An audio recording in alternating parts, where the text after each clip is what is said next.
रेणुका झील और भगवान परशुराम की पौराणिक कथा। हिमाचल प्रदेश के सिरमौर जिले में स्थित रेणुका झील न केवल राज्य की सबसे बड़ी प्राकृतिक झील है, बल्कि भारतीय पुराणों में वर्णित एक ऐसी अमर कथा से जुड़ी है जहां त्याग, तपस्या और पुत्र धर्म की पराकाष्ठा दिखाई देती है।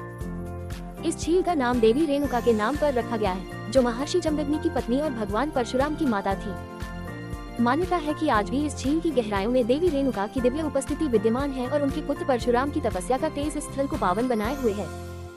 प्राचीन काल में ऋषि जमदग्नि एक महान तपस्वी थे। वे अपने आश्रम में कठोर संयम, ब्रह्मचर्य और नियमों के साथ जीवन बिताते थे। उनकी पत्नी माता रेणुका अत्यंत पतिव्रता, सरल और धर्मपरायण थी। वे प्रतिदिन नदी तट पर जाकर मिट्टी से घड़ा बनाती और उसी में जल भरकर आश्रम लाती। यह उनकी तपस्या और एकाग्रता का प्रतीक था। कहा जाता है कि माता रेणुका का मन एक क्षण को विचलित हुआ, जिससे उनका बनाया मिट्टी का घड़ा भंग हो गया। इस घटना को ऋषि जमदग्नि ने अपने दिव्य दृष्टि से देख लिया और क्षणिक आवेश में कठोर आदेश दे बैठे। ऋषि जमदग्नि ने अपने पुत्रों को माता रेणुका का वध करने का आदेश दिया। चारों पुत्र भय और धर्म संकट में पड़ गए और आदेश का पालन न कर सके। तब पांचवें पुत्र परशुराम, जो अपने पिता के प्रति पूर्ण निष्ठा रखते थे, ने आज्ञा का पालन किया। परशुराम का ये कृत्य अत्यंत पीड़ादायक था, एक ऐसा निर्णय जिसमें पुत्र धर्म और पिता आज्ञा के बीच उन्होंने कठोर मार्ग चुना। इस आज्ञा पालन से प्रसन्न होकर ऋषि जमदग्नि ने वरदान मांगने को कहा। परशुराम ने वरदान में अपनी माता को पुनर्जीवित करने की प्रार्थना की।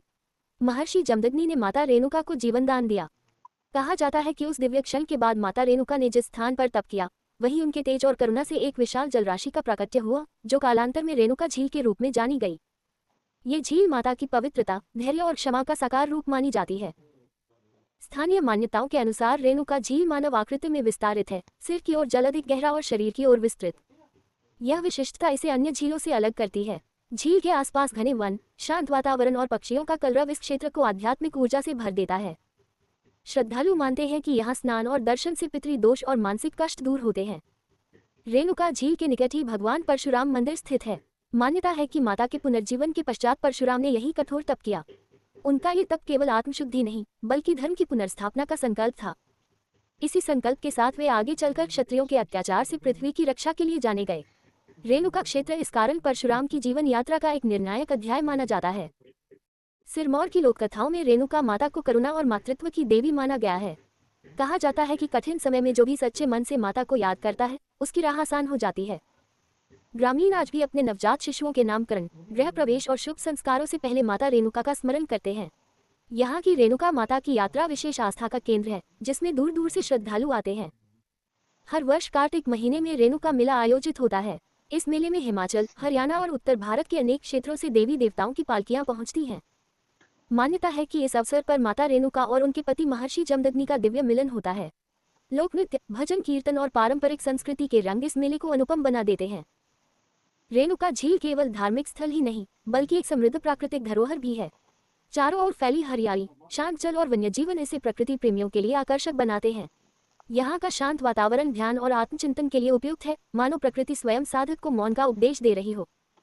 आधुनिक युग में भी रेणुका झील की आस्था अक्षुण्ण है। सरकारी और स्थानीय प्रयासों से यहाँ संरक्षण और पर्यटन का संतुलन बनाया गया है, ताकि पौराणिक विरासत सुरक्षित रहे। श्रद्धालु और पर्यटक दोनों ही यहाँ से शांति, प्रेरणा और श्रद्धा का अनमोल अनुभव लेकर लौटते हैं। निष्कर्ष: रेणुका झील हिमाचल प्रदेश की आत्मा का दर्पण है, जहाँ माता के त्याग, पुत्र के कर्तव्य और तपस्या की शक्ति का संगम दिखाई देता है। ये कथा हमें सिखाती है कि कठिन निर्णय, करुणा और क्षमा से ही सृजन होता है। सिरमौर की ये दिव्य झील आज भी उसी पौराणिक कथा की साक्षी बनकर श्रद्धालुओं के हृदय में आस्था की लहरें जगाती है। प्लीज दोस्तों, मेरे चैनल को सब्सक्राइब व लाइक करें और कमेंट करें।